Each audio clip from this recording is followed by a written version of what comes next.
Hai, selamat datang di Jejak Misteri.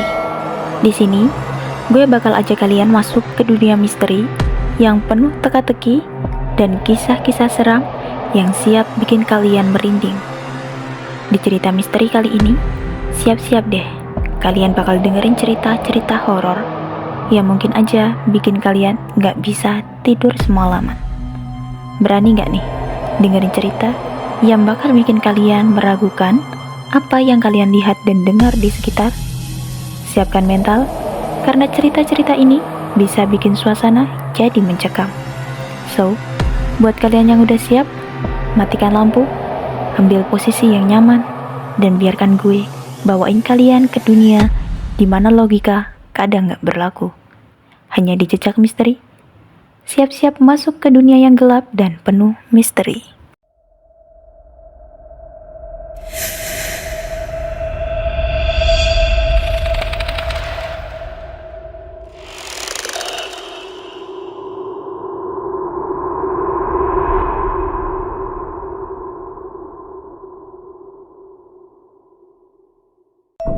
Oke, kali ini gue bakal bawain cerita dari sebuah thread horor yang viral dari akun @bangbets. Untuk linknya gue cantumin di description box ya. Seperti yang kalian lihat di judul, cerita ini mengisahkan seorang gadis kecil bernama Sumala. Oke, tanpa berlama-lama kita masuk aja ke ceritanya. Kisah ini menceritakan tentang legenda dan teror yang melibatkan seorang gadis bernama Sumala yang diyakini sebagai entitas jahat yang lahir dari ritual mistis. Dia menghantui sebuah desa dengan menyebabkan hilangnya anak-anak secara misterius. Kisah ini berpusat pada kejadian tragis di mana seorang anak bernama Abdi menyaksikan temannya dibunuh secara brutal oleh sosok gadis kecil di hutan. Sumala dianggap sebagai roh jahat atau sosok gaib yang membalas dendam terhadap penduduk desa, terutama anak-anak, sebagai hasil dari kesalahan masa lalu yang dilakukan oleh orang tua Kumala, sosok kembar manusia dari Sumala. Kasus hilangnya anak-anak di desa ini masih belum terpecahkan hingga sekarang, dan hanya satu nama yang mereka yakini sebagai pelakunya, Sumala. Warga kampung pernah melihat Sumala memakan ayam hidup dari kandang. Ceritanya cukup singkat tapi padat, walaupun sebelumnya saya cukup sulit dibuat percaya dengan statement dia yang menyatakan ada sosok gaib yang bisa bunuh manusia secara langsung. Oke, tanpa berlama-lama kita masuk aja ke cerita lengkapnya. Di tahun 1976, Pak Abdi, bapak dari si pengirim cerita, yang waktu itu masih berusia 8 tahun, pernah mengalami kejadian yang ngeri banget dan gak bakal pernah bisa dia lupain. Waktu itu, anak-anak desa masih asik-asiknya main bola buatan dari pelepah pisang kering di lapangan di samping kebun jagung yang cukup luas di desa ini. Biarpun waktu itu udah menjelang maghrib, lokasi desa yang ada di perbukitan di pelosok bener-bener bikin ngeri pas ngebayangin keadaan malam di area ini. Lokasi ini yang dulunya ada lapangan, tapi sekarang udah jadi kebun jagung semua. Sebuah larangan pasti soal jangan keluar setelah maghrib benar-benar selalu orang tua mereka katakan ketika anak-anak hendak bermain. Namun, tetap saja ada anak yang dablek dan tidak mengindahkan larangan itu. Salah satunya adalah Abdi dan temannya Sutrisno. Abdi dan Sutrisno beserta kawan-kawannya yang lain sedang bermain bola pada saat itu. Hingga waktu menjelang petang dan teman-teman sudah mengajak pulang. Tidak dengan Abdi dan Sutrisno yang memilih melanjutkan bermain bola. Hingga tanpa sengaja, bola yang mereka mainkan ditendang terlalu jauh, hingga masuk ke kebun jagung di dekat hutan. Sial bagi mereka berdua yang masih mencari bola di kebun jagung itu pas matahari sudah hampir benar-benar tenggelam. Sementara teman-teman yang lain sudah pada pulang. Abdi sudah berkali-kali mengajak Sutrisno untuk pulang saja, karena hari mulai gelap. Sampai tiba-tiba ada suara yang memanggil mereka berdua dari arah hutan jati di samping kebun itu. Abdi, Sutrisno, dolan yuk, katanya sambil menyeringai. Mereka berdua melihat ada gadis kecil dengan rambut panjang agak kusut dengan memakai dress pendek berwarna putih lusuh, sedang memegang bola milik Sutrisno, kemudian lari masuk ke hutan. Sutrisno pun spontan mengejar duluan, sehingga Abdi tertinggal. Abdi terus berlari mengejar sambil memanggil-manggil nama Sutrisno yang cepat sekali berlari ke arah hutan mengejar gadis itu. "Sudah, jangan dikejar. Kembali saja. Besok kita bikin lagi. Sudah mau maghrib," teriak Abdi sambil berlari mengejar Sutrisno. Saat berhasil menyusul, Abdi kaget melihat Sutrisno sudah terkapar di tanah dengan kepala hancur setengah. Sementara gadis itu masih terus memukul-mukul kepala Sutrisno dengan batu yang ada di dalam bola miliknya. Karena syok, Abdi langsung lari pulang dan cerita ke bapaknya. Lantas bersama warga lain, mereka cek lokasi yang Abdi sebutkan, tapi gak ditemukan apapun. 2 hari setelahnya, ada warga yang nemuin jasad Sutrisno di sungai dengan kondisi kepala persis seperti yang Abdi jelasin. Keluarga Sutrisno gak terima dan sempat nuduh Abdi yang dorong anaknya jatuh ke sungai, sehingga kepalanya terantuk batu, kemudian akhirnya pecah. Menurut dugaan orang tua Sutrisno seperti itu. Sementara beberapa lainnya percaya dengan apa yang Abdi ceritain hari itu. Karena memang gambaran Abdi soal sosok gadis kecil lusuh itu serupa dengan sosok Sumala, si anak iblis yang diyakini masih ada. Jadi, siapa sih sebenarnya Sumala? Singkat cerita, di tahun 1948, ada sebuah keluarga yang memiliki rumah 2 lantai, perkebunan jagung yang luas, dan peternakan di desa ini. Namun setelah belasan tahun menikah, pasangan ini belum juga dikaruniai anak. Si istri yang bernama Sulastri merasa tertekan, sampai akhirnya ia memutuskan untuk mendatangi seorang dukun dari desa seberang yang dipercaya bisa membantunya memiliki keturunan lewat sebuah ritual. Tak lama kemudian, ritual itu pun berhasil, dan si istri bisa hamil, dan pasangan itu menyambutnya dengan penuh sukacita. 9 bulan berlalu, Sulastri ternyata melahirkan anak kembar.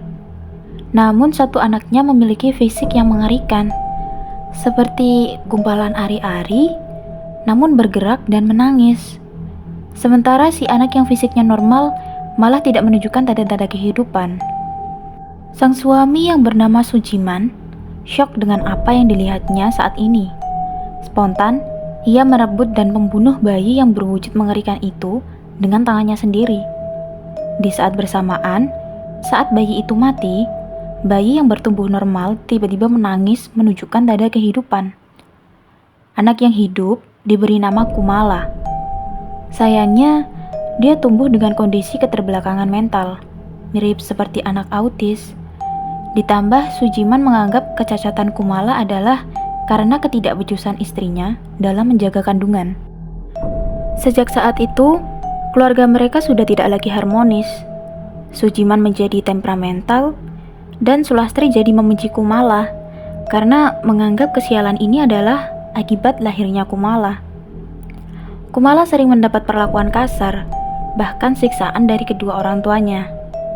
Satu-satunya yang menemaninya tumbuh hanyalah sebuah piano tua peninggalan kakeknya dan Boksum, pembantu yang iba terhadapnya. Singkat cerita, sampai pada usia 8 tahun, Kumala seperti memiliki 2 kepribadian yang berbeda di kala siang dan malam hari. Ketika siang, ia seperti anak normal yang hanya bisa menangis saat dipukul orang tuanya. Namun, di kala malam, ia berani melawan. Bahkan pernah di satu waktu, Kumala nyaris menusuk Sujiman yang memukulnya saat ia sedang bermain piano karena dianggap mengganggu. Dan sejak saat itu, ketika malam hari, kepribadian Kumala semakin tak wajar. Seolah Kumala di malam hari membalaskan perlakuan kasar orang lain padanya kala di siang hari. Pernah suatu ketika, Boksum mendapati Kumala sedang memakan ayam hidup di dalam kandang yang tak jauh dari rumah, seperti binatang buas yang sedang kelaparan. Besoknya, ketika ditanya, Kumala menjawab kalau bukan dia yang melakukannya, tapi Sumala. Boksum kaget ketika mendengar nama itu. "Siapa Sumala?" tanya Boksum dalam hati. Dan di titik inilah pertama kalinya nama Sumala muncul dari mulut Kumala. Perubahan sikap Kumala ketika malam semakin menjadi-jadi semenjak ia menginjak usia 9 tahun. Dia sering mengamuk dan mengobrak-abrik kamarnya sendiri. Beberapa kali terlihat memakan cicak dan kecoa, hingga bahkan bermain dengan air seninya sendiri. Dan ketika besoknya ditanya, ia selalu menjawab, kalau bukan dia pelakunya, tapi Mbak Sumala, ucapnya. Pak Sujiman yang sebelumnya marah ketika melihat Kumala bertingkah aneh pun kini mulai merasa takut. Begitu juga dengan Sulastri yang seakan menyembunyikan sesuatu. Hanya Mbok Sum yang masih sayang dan mau merawat Kumala dengan semua keterbatasannya. Suatu hari, Kumala melihat ada anak-anak desa yang bermain dari balik jendela kamarnya. Ia yang penasaran pun memutuskan kabur dari rumah untuk mengejar dan ikut bermain dengan anak-anak itu. Namun, ia salah. Anak-anak desa malah ketakutan saat melihatnya dan spontan melempari Kumala dengan batu dan lumpur. Sambil meneriakinya, "Anak setan, anak setan." Kumala yang tak tahu apapun hanya bisa meringkuk dan menangis. Tak hanya itu, ketika sampai di rumah, ia kembali dihajar oleh bapaknya karena berani keluar dari dalam rumah tanpa izin. Kumala begitu hancur hari itu. Bapak dan ibunya sudah tak lagi peduli padanya. Mulailah ada dendam dalam hati Kumala kecil. Beberapa hari setelahnya, Supri, anak yang membuli Kumala, dinyatakan hilang ketika malam dan ditemukan di dalam sumur kecil di kebun milik Pak Sujiman 3 hari setelahnya. Tidak berselang lama, Sukro, salah satu teman Supri, hilang dan ditemukan di sela-sela akar pohon beringin tua, tertutupi dedaunan kering, dengan kepala belakang yang pecah, seperti dihantam dengan sesuatu. Lokasinya di sebelah utara kebun jagung Pak Sujiman. Kejadian terus berlanjut, hingga ketujuh anak yang membuli Kumala hari itu, semuanya hilang secara berurutan, dan ditemukan sudah tewas. Kejadian ini membuat desa gempar dibuatnya. Warga yang marah langsung menuduh Pak Sujiman pelakunya. Namun mereka tak mempunyai bukti. Pak Sujiman kemudian kembali teringat dengan ucapan anaknya soal sosok yang bernama Sumala itu. Sambil menangis, Kumala menjawab, kalau memang benar, Sumala lah yang sudah membunuh semua anak itu. Karena mereka menyakitinya. Meskipun Kumala sebenarnya melarang. Semua orang di rumah itu dibuat sangat kaget mendengar perkataan Kumala. Pak Sujiman kemudian langsung mengurung Kumala di dalam kamar dan memerintahkan Pak Sukir untuk menjaganya agar tidak keluar. Sementara ia akan pergi untuk beberapa hari keluar desa. Dari luar kamar, Pak Sukir sering mendengar Kumala berbicara dengan seseorang, tertawa, menangis, hingga berteriak-teriak sendiri. Namun ketika kamar dibuka, hanya ada Kumala seorang diri. Juga di tengah malam, Mbok Sum mendapati kalau piano di ruang tengah sering berbunyi seperti saat Kumala memainkannya. Namun ketika dicek, tidak ada orang. Ternyata Pak Sujiman mendatangi orang pintar kenalannya untuk menanyakan apa yang terjadi pada anaknya. Jawaban dari si dukun benar-benar membuat Pak Sujiman kaget tak percaya. Dan seketika itu juga, ia berlari untuk pulang ke rumahnya. Sesampainya di rumah, ia mendapati Pak Sukir sudah terkapar bersimbah darah dengan leher patah nyaris putus tepat di bawah tangga seakan terlempar dari atas. Sementara Sulastri istrinya sudah sekarat tersandar di samping kasur kamarnya dengan perut penuh luka tusuk. "Ngapurone Pak, iki kabeh salahku. Maaf Pak, ini semua salahku," kata Sulastri. Dan seketika ia tewas. Di belakangnya tiba-tiba sudah ada Kumala yang berdiri dengan postur tubuh sempurna, beda dari biasanya. Wajah halus Kumala berubah seperti ada kemarahan yang teramat besar. Warga mengira kalau ada seorang pembunuh yang berkeliaran, kini sedang membawa Kumala pergi. mereka mulai mengambil senjata dan beramai-ramai menyebar mencari ke seluruh penjuru desa. Namun sampai pagi tiba, malah Sujiman sendiri yang ditemukan sudah terkapar di kebun jagungnya dengan kondisi kedua matanya tertancap kayu hingga tertembus di bagian belakang kepalanya. Sementara Kumala tidak pernah lagi ditemukan sejak hari itu. Warga sempat menduga kalau semua ini adalah perbuatan rampok yang malam itu menjarah rumah Pak Sujiman dan menculik Kumala. Namun semua itu menjadi jelas ketika Mbok Sum menceritakan apa yang terjadi. Untuk Mbok Sum sendiri, ternyata sebelum malam tragedi ini terjadi, Kumala memintanya untuk pulang saja karena akan bahaya di sini.